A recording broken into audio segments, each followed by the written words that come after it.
Joining us from Brown, head coach Mike Martin. We'll begin with an opening statement. Coach. Well, first off, congratulations to Yale. They're a terrific team. Great players, outstanding coaching staff, and they'll represent our league really, really well in the NCAA tournament. James is a close friend of mine, and I'm happy for him and his players. I have so much respect for them and their team and just how he's built his program. Obviously, I'm heartbroken for my team, my players. I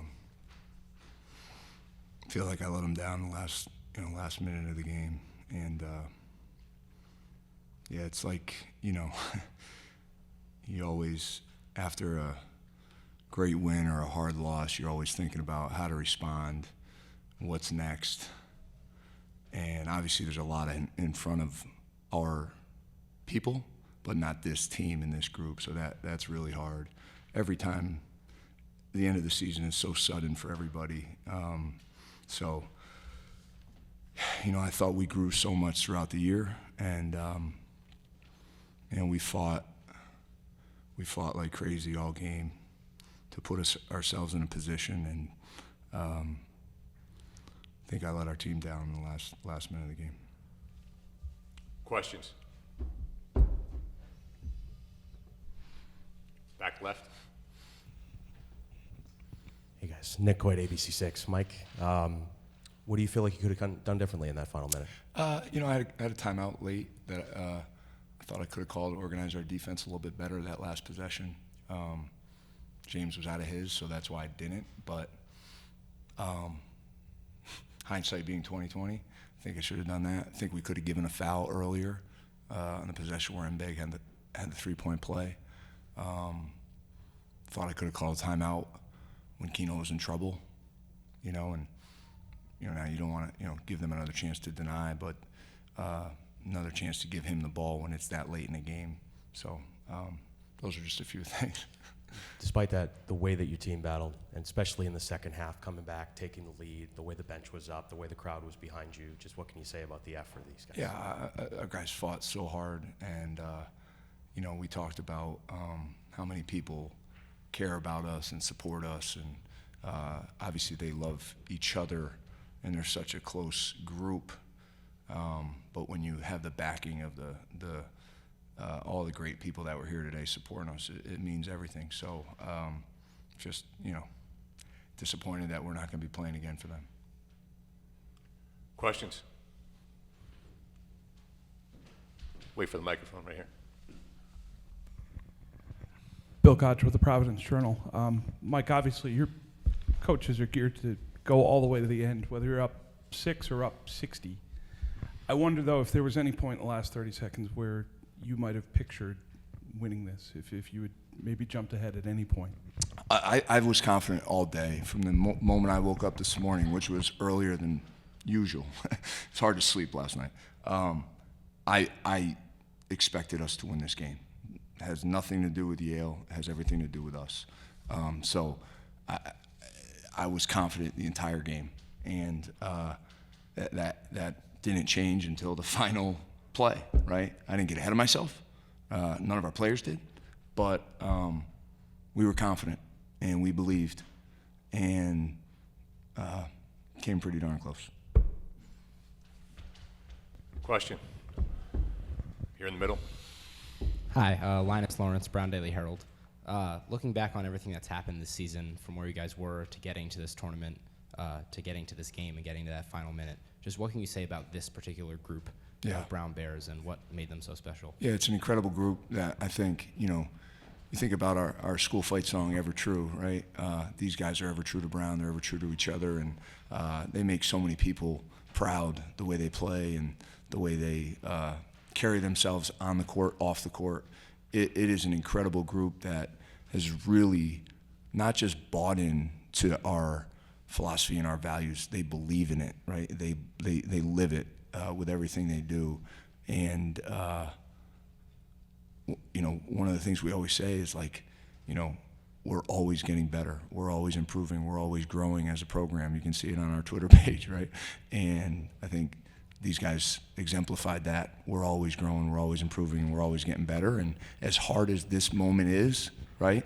And that was, I mean, wow. I've been in a lot of locker rooms. That was pretty hard. We're going to grow from this too. Question right here in the middle.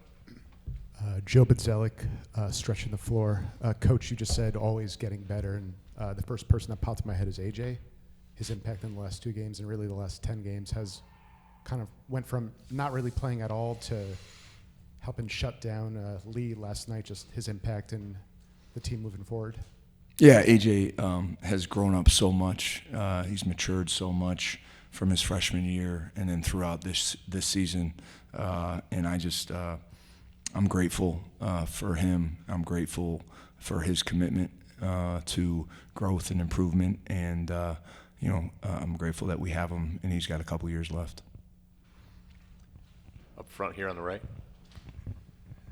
Second half, you found easier scoring in the paint. You seemed to find something really good in a matchup with Kalu and Malachi playing together. Just what was the adjustment there at halftime to try to counter Yale's front court defense? I thought obviously in such a important game, significant game, I thought in the first half we were just a little out of sorts. And I felt so good only being down 4 at halftime, given how we played.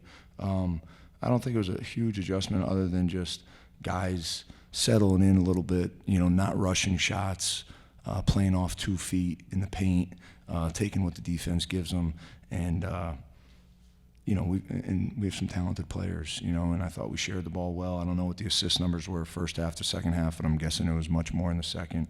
And with Keno, there's always such a threat, and Bez Mbang is such a terrific defender, but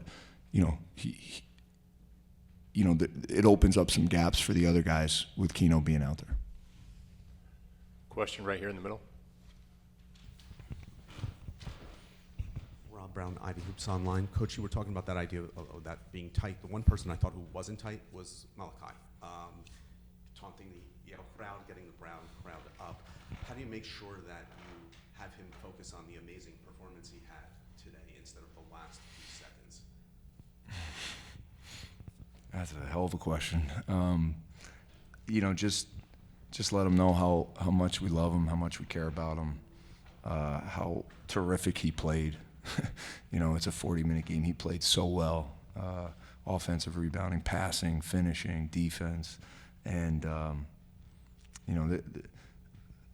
this game is, I don't know how many possessions it was. Probably it was around 31 at halftime, so that's 62. It was probably somewhere around 120 possessions. Has way more to do with the other 119 possessions. Question front right. Your first time being here as a staff and for your players, I wondered just how much you guys will take away from this as a program in terms of not only experiencing this stage, but what it took to get here and what it will take to get back.